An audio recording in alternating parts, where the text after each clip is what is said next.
Greetings, greetings, greetings. I got a request for a video. So I'm doing this video via request. But while in the process of doing that, I want to just first shout out. I got a request for a video. So I'm doing this video via request. But while in the process. Okay. So I first want to shout out my sister, Kendra Foster. Wonderful songstress. Please look her up. Kendra, Kendra Foster, spelled just a regular way. So I want to shout her out. She's a wonderful musician. She puts out uplifting, beautiful music, and you should check her out. She sings with D'Angelo. She also sings with P Funk. I have the honor of knowing her as a sister friend. So this is one of her shirts promoting her work. But that was the first thing I wanted to say that because I had the T-shirt on. So this video is the follow-up to the one that I did yesterday. And the one that I did yesterday, I put it up on YouTube, and then I also put it up on my Facebook page.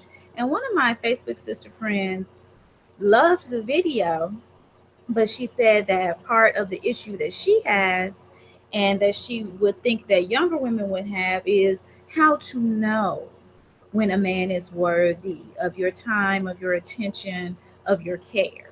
And so she asked, I hope that this is doing okay. Let's see if the video is okay. No, it's fine. She asked if I could do a video on how to know when a man is worthy because she feels like that would be a helpful addition to the video that I did yesterday. Excuse me, and I agree with her. And this is my good Facebook sister friend, Emily Rivers. So I'm thankful for the question, Emily. Thankful for your friendship and for your support and all of the care and guidance, online care and guidance that we have given each other reciprocally, if that's a word, over the time that we've been Facebook friends. But I wanted to approach this subject, and I really strive to be as honest and as candid as I can possibly be. And y'all, it is in the 30s here in Tennessee. So I got my space heater on while I'm waiting. Woo, I don't know if my fire's gonna make it, but I'm waiting for my fire to pick up behind me. So I hope that'll happen. If not, I might have to restart it after the video. I got my space heater on in front of me in the meantime while I'm waiting on the fire. But how do you know if a man is worthy? How do you know if he's worthy of your time? How do you know if he's worthy of your attention? How do you know if you should give of yourself to this person? So the first thing is that your first concern has to be knowing what you are worth. That has to be your first concern. You have to know what you are worth, okay? Get out of the mindset, let go of the mindset that the bottom of the barrel is good for you. One of the beautiful things about being Black and being born in America is that we know how to make a way out of no way, right? We were raised to make a way out of no way. And many of us grew up watching our mothers or our grandmothers taking something very small and making something very big out of it. So we oftentimes cling to this thought of making do, making the best of whatever it is that we have. And that in and of itself is not an issue until it means that you become complacent. And what I mean by that is when you are in the process of working towards something, there may be a small time frame within that when you make do.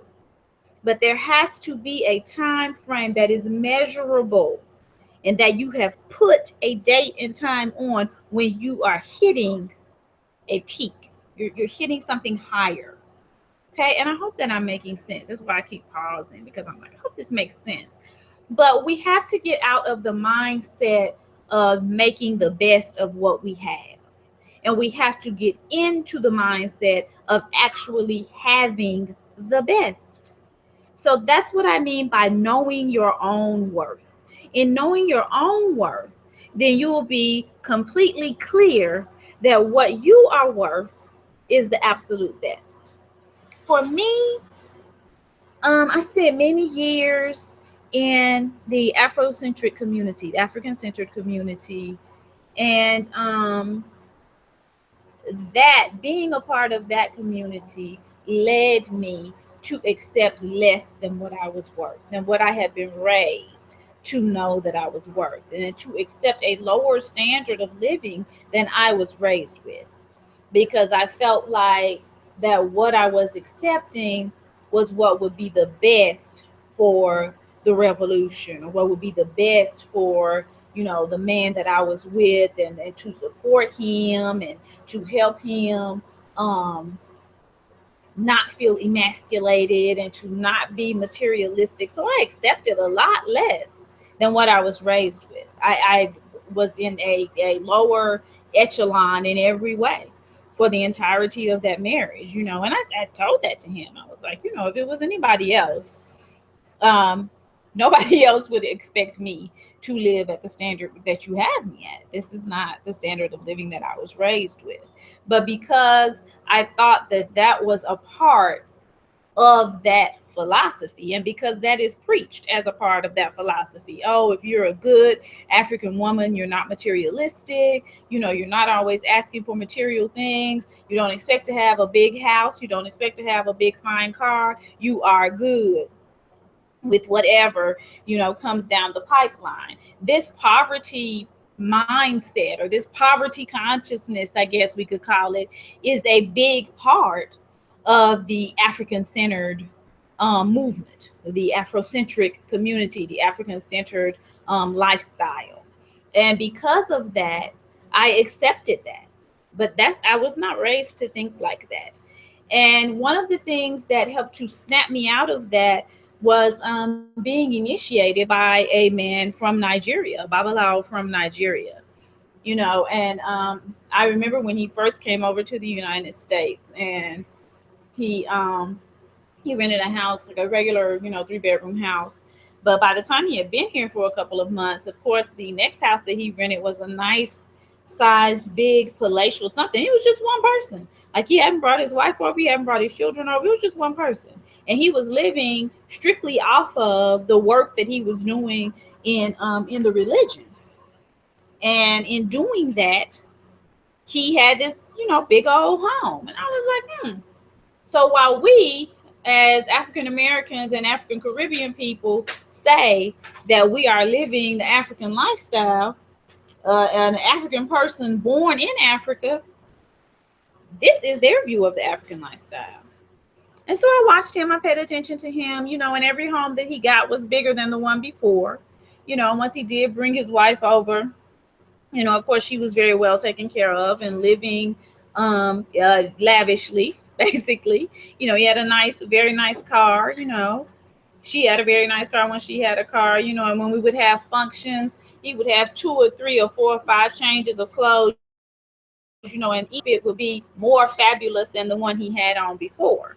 So I paid attention to this, and I was like, there seems to be some sort of disconnect we are being taught as African American women, that is the African lifestyle, and between what is actually the African lifestyle. So then, not too long after that, I visited Nigeria.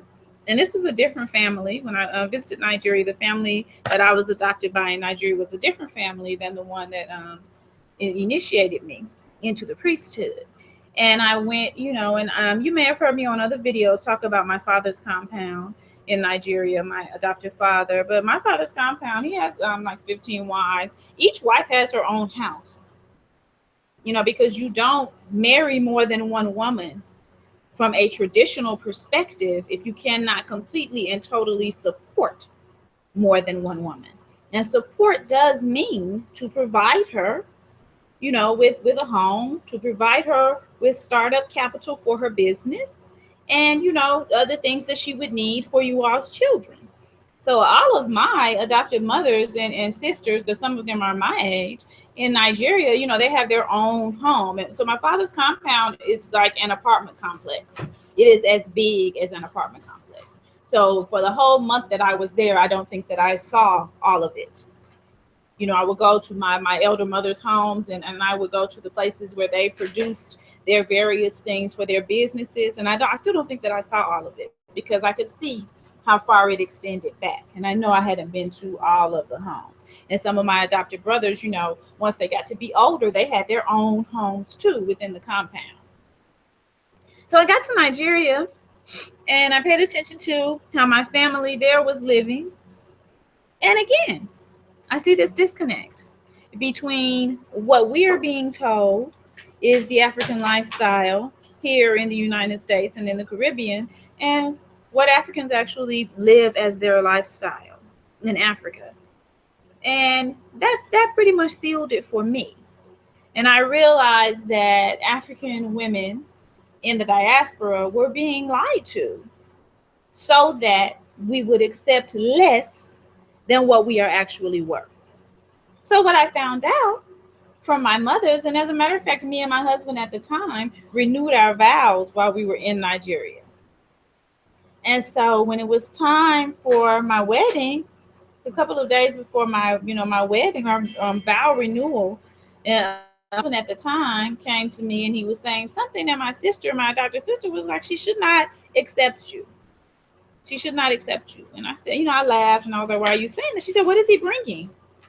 What is he bringing? She was like, she's a writer. Where is her computer? Where are her cars? Where are the things that she needs to build her life? And my sister is a seamstress. And she was like, when Tunji asked to marry me, he brought me this many sewing machines. He had a building for me to put my sewing machines in and start my business. That's what you bring when you ask to marry a woman. And now this was not in my dad's compound. This was in my brother's compound, smaller, but set up like duplex townhomes. So it was four different homes, and my brother and his wife and their children, and two of her brothers and her sister lived in one, and they rented the rest of them out to college students. And she was like, "Oh, how can he presume to ask to marry a woman such as you and come with nothing?" That's what my sister asked. And she said that to my husband. And she said, I wouldn't be a good sister if I didn't refuse you. She was like, you wouldn't come to any Yoruba woman asking to marry her for the second time with nothing. She said, this is not how this is done. Even the Yoruba wedding ceremony, the man brings a gift to the father and mother of the bride. Brings a small gift and they give one of the bridesmaids. He brings a bigger gift and they give one of the bridesmaids. And then he brings some big, tremendous gift and they give him the actual bride. This shows you the worth of women from an African perspective. So, all of that to say, to kind of give you a context in which to understand your worth, and to not have your mind caught up in thinking that there is something negative and wrong with wanting nice things. You have to get your mind out of that way of thinking and you have to put yourself back into your thoughts. What is it that you want? What kinds of things do you want? What kinds of things do you like? What type of home do you want? What type of car do you want? What type of clothing do you want? Take it from your mind. Don't let anyone tell you that's too much. Don't let anyone tell you that's outrageous. How can you expect to ever have that? You erase that from your mind, and your worth comes from in here, comes from internally, because yourself will always tell you what it is that you want. So that lifestyle that you are craving should be giving you the information that you need to let you know what you're worth. Okay? Because that's where you have to start. You have to start with you knowing what you're worth. All right. Once you are aware and you are embracing what you are actually worth. Then from there, when you evaluate a potential man as a woman, if you're trying to figure out whether or not this person can be your man, when you are evaluating this person, will this person be able to contribute to the lifestyle that you want? You, within your life, are working towards attaining this lifestyle on your own. You don't bring unless they can contribute to that lifestyle. That is how you determine whether or not that person is worth it.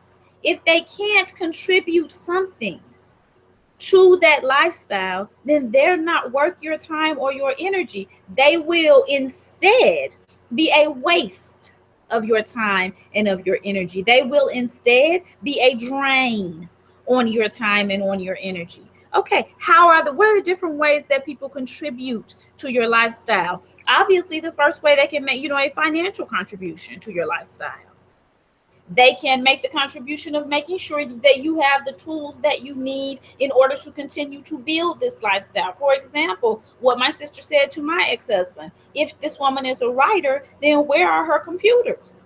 Where are her cars? She needs to get around. She needs to be able to go places. These are the type of things that you give a woman that's a writer. What did my brother give to my sister-in-law? He gave her sewing machines because she was a seamstress.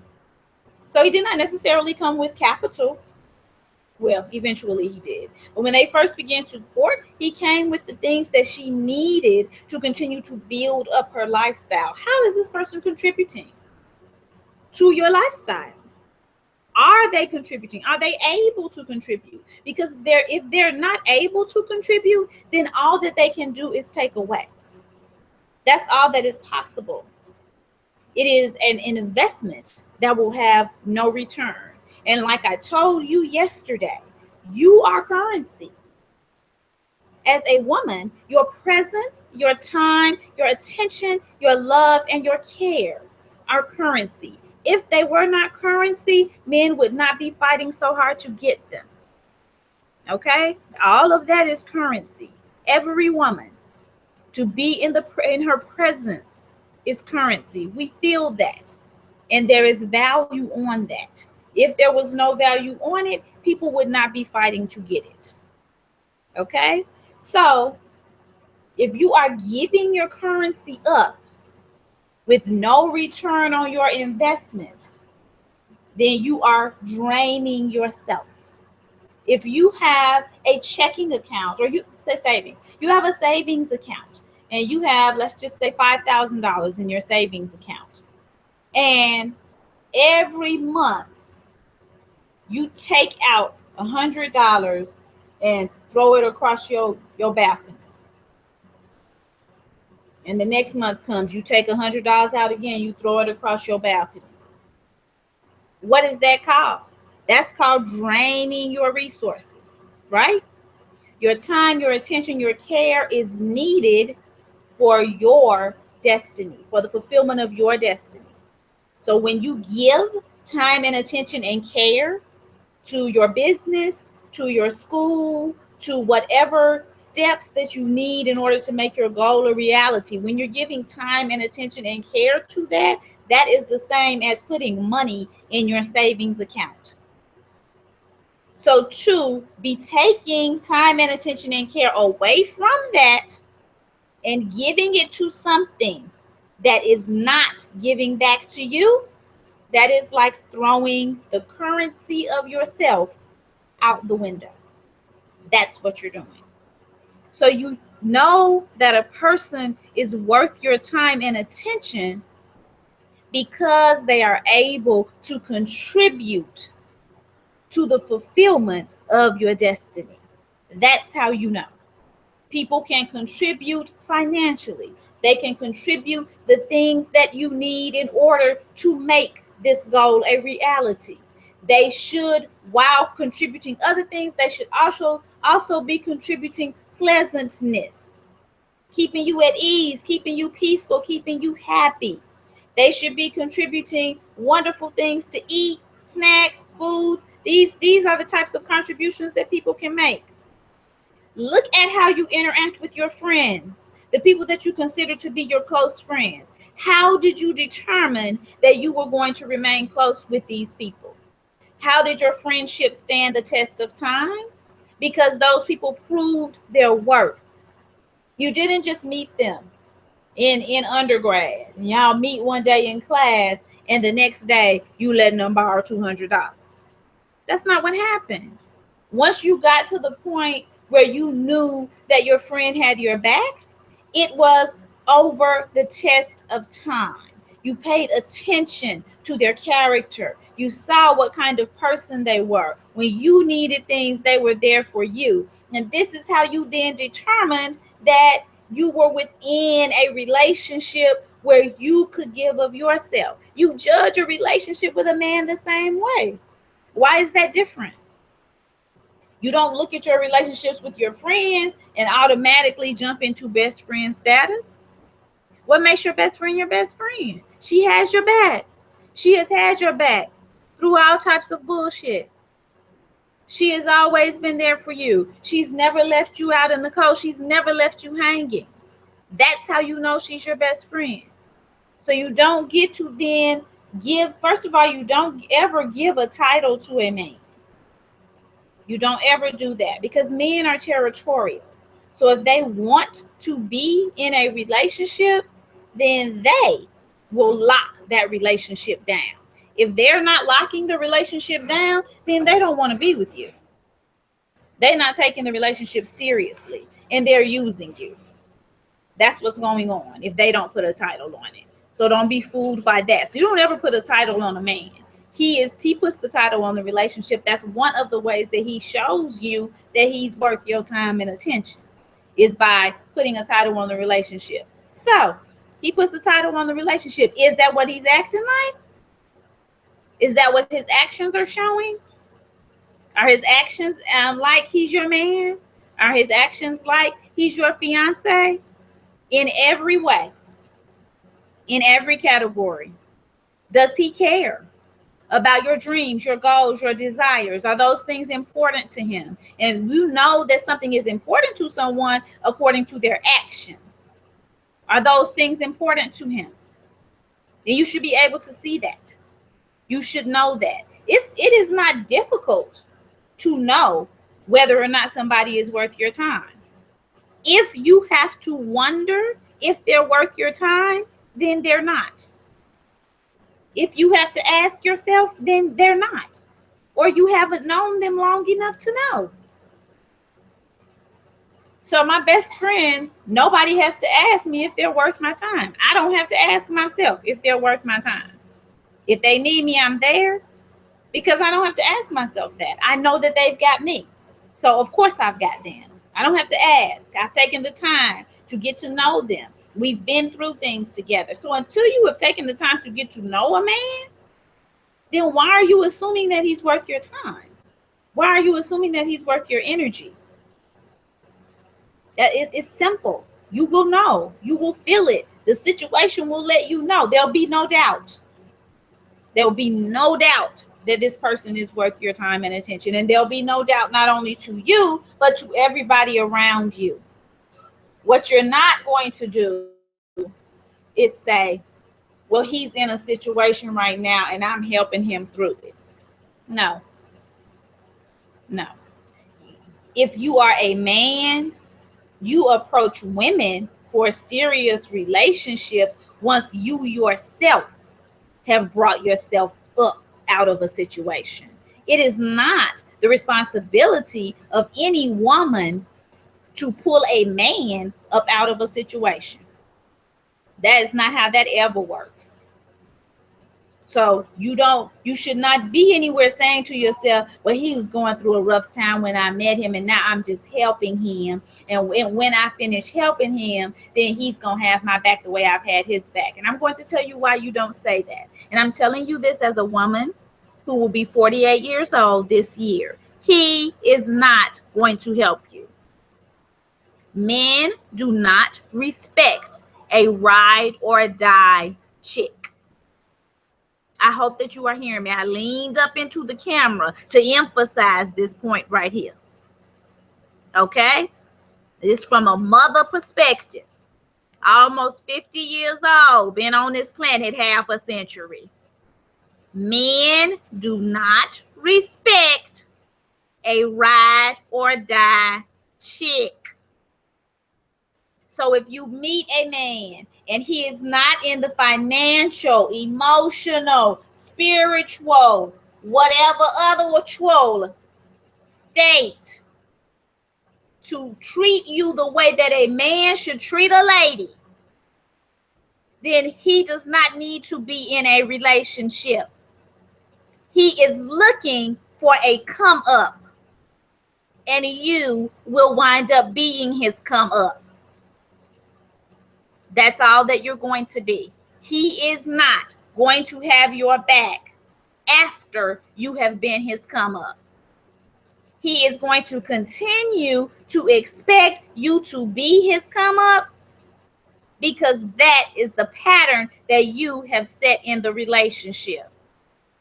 So anyone who has not put themselves in a position to be a contributing partner in a relationship is not ready to be in a relationship. It is not your responsibility to pull somebody up into being ready to be in a relationship. As a woman, what are you out here doing? You pulling yourself up. Most sisters I know, if they are not making enough at the one job that they have, and this is my group of sisters that I roll with, these sisters are out here working more than one job. These sisters are out here working they hustle and working at a job and taking care of their babies and making sure that their babies are properly educated and well-rounded, taking them to karate, taking them to sports, traveling with their babies. This is this whole crew that I roll with. This is what is normally happening. So if you are able to do all of those things to make yourself and your children well-rounded people, you're able to get your life in order. If you're not making enough finances over here, you're able to figure out how to get enough finances to live the lifestyle that you want as a woman, then surely a man is able to do the same thing, if not better, because men make more than us. So they should be doing better. So don't be out here signing up to be somebody's come up. That's not what it means to love somebody. That's not what it means to be in love. Oh, I just loved him so much that I had to lay my whole life down on the line and put it all on the line for him. That's not love. That's not love. That is a lack of self-love. That is low self-esteem. You ain't just doing that for this one dude.